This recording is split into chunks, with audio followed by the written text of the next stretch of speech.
I'm sure you've heard this 1,000 times. Don't fear failure, fear a lack of progress instead. Many YouTubers, TikTokers, and Instagram influencers repeat this message consistently. They urge you to learn from failure. They remind you it's an essential part of the entrepreneurial journey.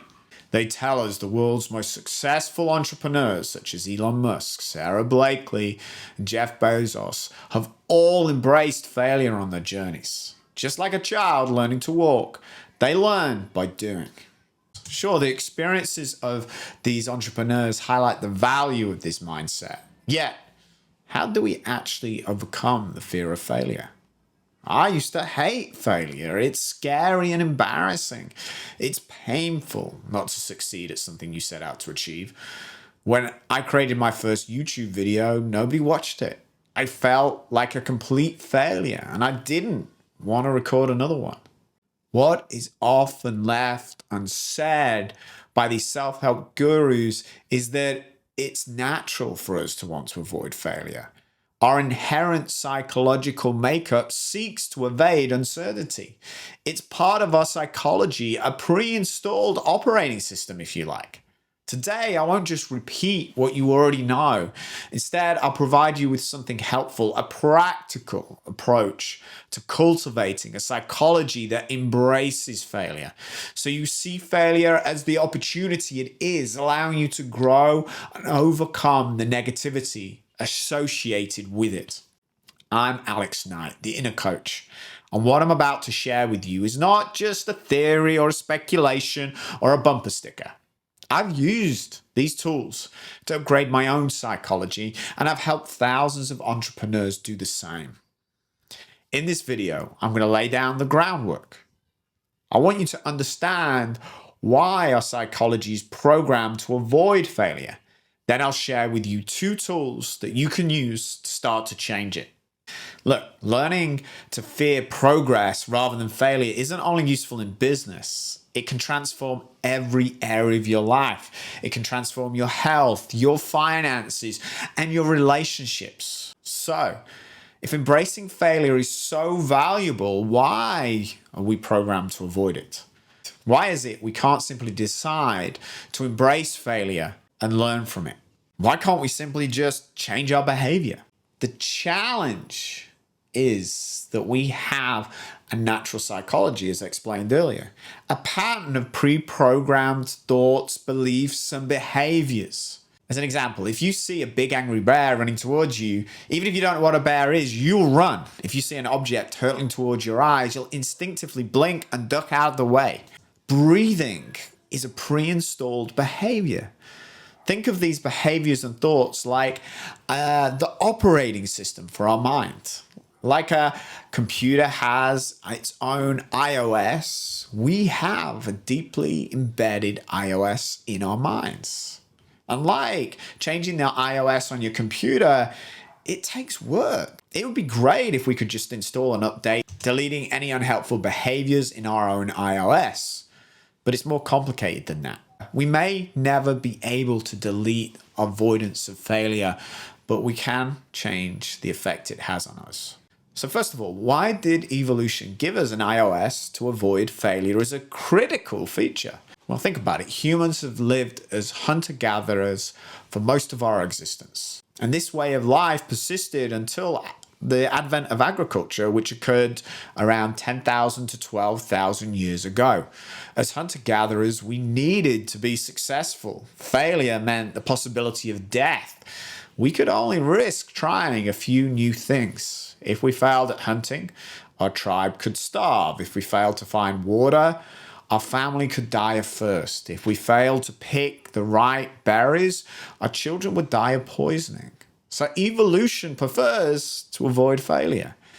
Now, evolution writes our iOS. It'll only rewrite a species' iOS if there's a significant advantage. Even if you went to Stanford or Harvard or Cambridge, Oxford, and learned about the power of failure from some of the most brilliant people in the world, you're still not going to feel good when you do it.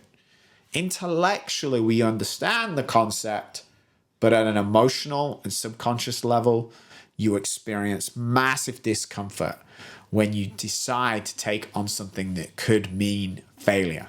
Embracing failure is challenging because it just doesn't feel good. Listening to others speak about the importance of embracing failure isn't going to be enough because this only engages our minds. It does nothing to change the way we feel. Sure, when you listen to a motivational speaker, you're going to feel empowered, ready to take on something scary. When it comes to the moment of truth, instead of feeling empowered, we feel like we're standing on the edge of a cliff, about to jump off. So how do we work on the level of feeling, on the level of emotion? How do we rewrite our iOS? As I said, getting rid of the fear of failure isn't realistic, but we can turn it down. We can feel that the cliff isn't quite as high, that when we try something new, we're not going to die. To rewrite our iOS, we need to work on the emotional and subconscious level. This requires us to use visualization. Now, I could make a whole YouTube series on visualization, and I could tell you how athletes use visualization to improve their performance. But I want you to get the most out of this video. So don't worry if you're unsure of how to visualize. It's actually a skill we're all born with. When people think of visualization, they have this misconception that they will see this movie in their mind. It's not like that. We can all visualize, and we do it consistently. A large portion of our neural pathways are dedicated to processing visual information. Our subconscious uses imagery and symbols rather than language. That's why we can't simply think ourselves better. To work with our subconscious, we must invoke imagery with emotion rather than attempting to simply think ourselves better. So, tool number 1. Think of an action that you know would improve your business or your life, but you're stopping yourself from taking action because really you're afraid. It could be giving a talk or hosting a workshop. It could be speaking to a stranger at a coffee shop or reaching out to a potential new client. Now, close your eyes. Instead of focusing on seeing what would happen if you fail, concentrate on the consequences of not making progress. Imagine your competitors taking your customers. Imagine your business becoming irrelevant and having to let go of some of your staff. Imagine the cost to your family, your friends. Use imagery and communicate to your subconscious that the most significant failure, the one to avoid at all costs, is the failure of progress. This first tool uses the iOS's preference to avoid failure, to use fear so that you move towards the innovation cycle, which is learning through failure. For tool number 2, we're going to use my version of the reversal of desire. This is from the book called The Tools by Phil Stutz and Barry Michaels, and I highly recommend reading it and visiting their website, thetoolsbook.com. Okay, let's get started. Imagine the fear of what you're putting off is a dark cloud in front of you. Visualize yourself charging straight at that cloud, and in your head, yell out loud, bring it on, like you want to embrace that fear. Then, as you enter the cloud, scream, "Fear sets me free." And as soon as you say that, feel yourself being propelled out of the other side of the cloud into clear blue skies. Here, envision yourself achieving your goals and your dreams. Now, practice these 2 visualizations and you'll develop the motivation to take action. You might even find yourself excited to do something that you were afraid of only moments ago. Of course, it's not going to work every time, but with consistency, you'll start to rewrite your iOS to embrace failure. Now, if you go to the gym and do a bicep curl expecting to have arms like The Rock, you're delusional. It's not going to happen. When we communicate with the subconscious, it's only going to listen to us if we are consistent.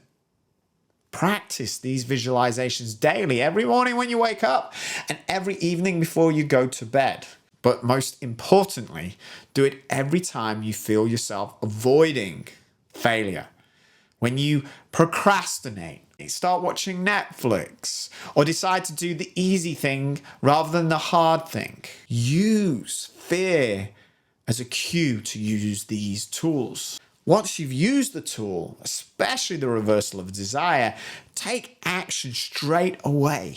Visualization works to prime us for action. When you follow through, you are developing the most effective means of rewriting our iOS. Experience is the most powerful way to rewrite our iOS. Our consciousness takes notice when we do things that we're afraid of time and time again. If you do this, you're going to fear less and do more. By practicing visualization, you're going to shift your mindset and start embracing failure as a necessary part of growth and success. As you rewrite your internal operating system, you'll find yourself better equipped to face challenges and you'll learn from your experiences. Look, as I said, we're not going to get rid of the fear of failure, but we can turn down the volume. If you found this video valuable and inspiring, please show your support by liking and subscribing and share it to anybody you think would benefit from it. It means a lot to me and it helps me reach more people who need this message.